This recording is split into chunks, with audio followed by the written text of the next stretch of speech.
When it's like this, it's flawless. It's a real computer that runs desktop applications and handles multitasking better than any tablet on the market. In this mode, it feels powerful. And then you pick it up. You try to use it like a simple, intuitive tablet that it's supposed to be, and that feeling of power starts to fade away.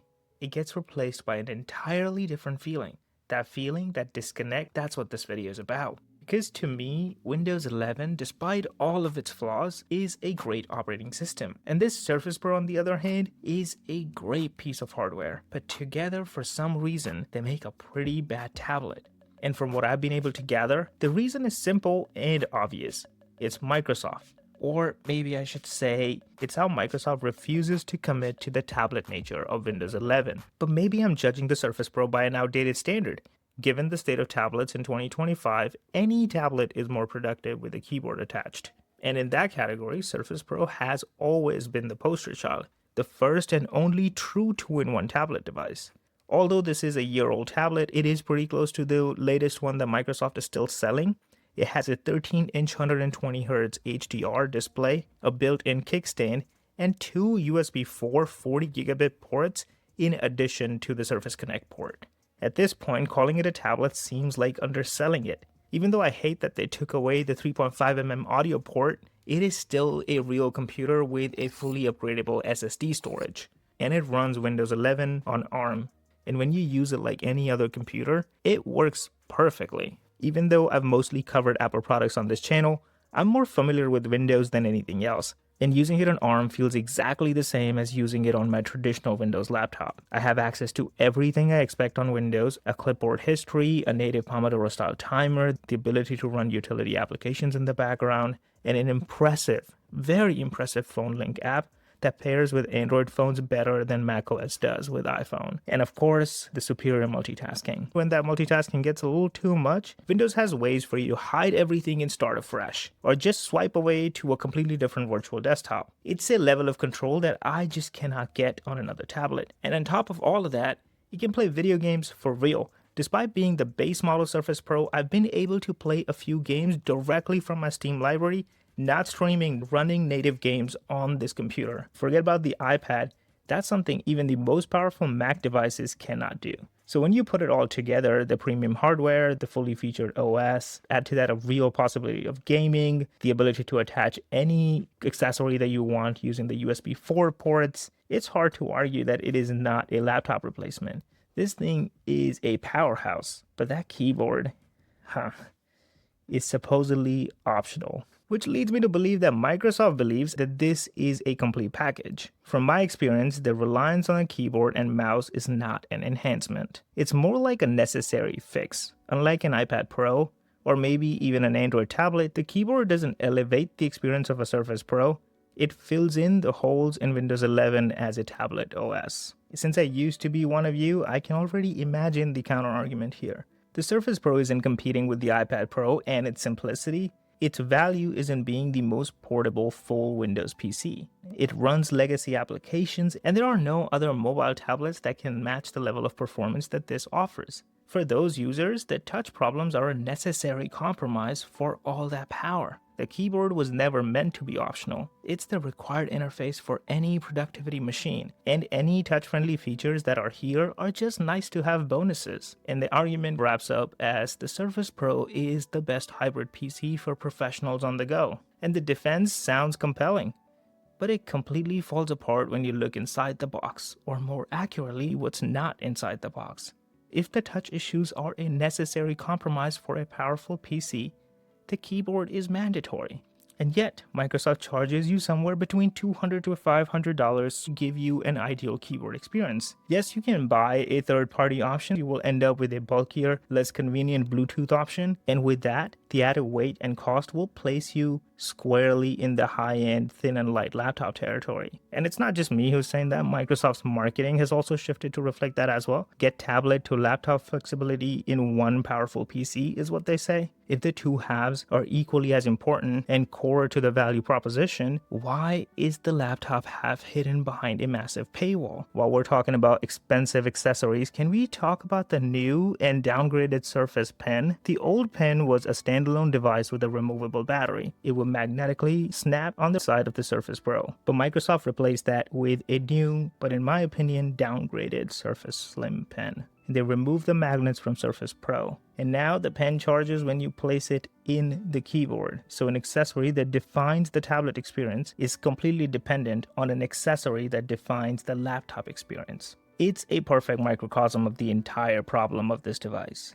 As you continue using this device, you'll realize that you're not struggling with the UI decisions of Windows 11, you're fighting the ghost of a desktop class OS going as far as Windows XP. For instance, when you tap on uninstall, instead of uninstalling an application like any other operating system would do, this OS brings you to a list of all your applications where you can look for the application because it's not going to navigate you to that. Then you can use an uninstall option that is made available to you. It's also why a two-finger tap for a right-click works beautifully in Microsoft Edge, but does nothing on the desktop itself. It's not just touch. Even pen features have gone backwards.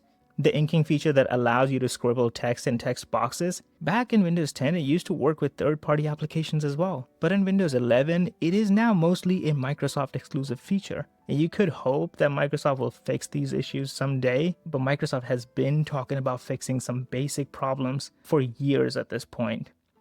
Back in 2021, they asked, what if we were designing Windows for touch first? They promised bigger touch targets and new touch gestures. Now fast forward about half a decade, their own design blog is highlighting their work on, you guessed it, large touch targets. When it takes 4 years to make a few buttons a bit larger, it tells me that touch maybe is not in the DNA of this operating system. This disconnect between rhetoric and reality is everywhere. In 2023, they wrote a blog post claiming customers love the easy way they can quickly and intuitively navigate their Windows touchscreen devices. And that exact section was immediately followed by a promotion of the new snipping tool, which helpfully suggested the Windows Shift and S keyboard shortcut for quick access. And even today, 2 years later, there is no quick way to take a screenshot on Windows 11 without a keyboard. And at this point, the irony is just too much on the nose. And it is a symptom of a much larger problem. It's an operating system ran by a company that refuses to leave its legacy behind. Yet, it has a culture of aggressively abandoning its future. From Windows Phone to Surface Duo, from Windows Media Center to Live Tiles from Windows 10, from Continuum to HoloLens, Microsoft's graveyard is vast. The most painful example of Microsoft abandoning its future was the death of Windows Subsystem for Android. It wasn't just another feature. It was Microsoft's one real chance to solve the tablet app gap problem. But looking back, you might think it was a sinking ship from the start. Their official solution was to partner with the Amazon App Store, which was just a compromise. For most users, the real power came from side-loading APK files. Although the only way to do it was through convoluted workarounds using developer tools, Android debugging, and third-party installer apps. Having said that, Windows Subsystem for Linux is a deeply beloved feature, and it works almost exactly the same way. There's no official app store, just a powerful command line tool meant for people that need it. It proves that the model can succeed when Microsoft is committed. But for some reason, I guess Windows Subsystem for Android was just not worth the commitment. And here we are where Windows tablets are few and far between. And I don't see a touch-first momentum in any new Windows apps coming out today. And you cannot blame the developers for that. Their distrust started long before Windows Subsystem for Android was even a thing.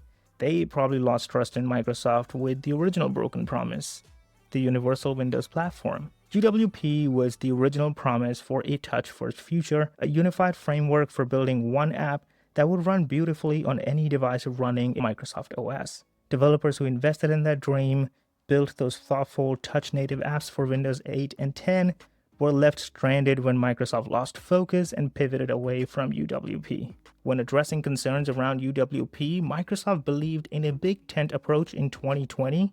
Microsoft really believes in a big tent approach. So we don't really have a favorite. Our goal is that we would actually go and pick and make available to all those technologies. So for example, you can use WinUI from a Win32 application or from a UWP application. Only to officially deprecate UWP in 2021. And I don't even want to touch on the evil behavior Microsoft is doing to collect our data. I haven't had any catastrophic issues with Windows 11 so far. I saw some issues with touch functionality where it would stop working and a few bugs here and there, but the internet is littered with people struggling with Windows 11 and they aren't even trying to use it as a tablet. So where does that leave the Surface Pro? Frankly, it's in limbo created by its own creator. A company so obsessed with chasing the next big thing that it repeatedly abandons its most promising innovations. The issue isn't one single fatal flaw. It's a death by 1,000 cuts, each inconsistent gesture, each abandoned app, and each tiny movement of the UI friction, leaving the tablet experience feeling perpetually unfinished and annoying to say the least. And maybe if the AI bubble ever pops, Microsoft will finally find the time to come back and fix it. But until then, the Surface Pro will remain what it is today. The best tablet you should never buy.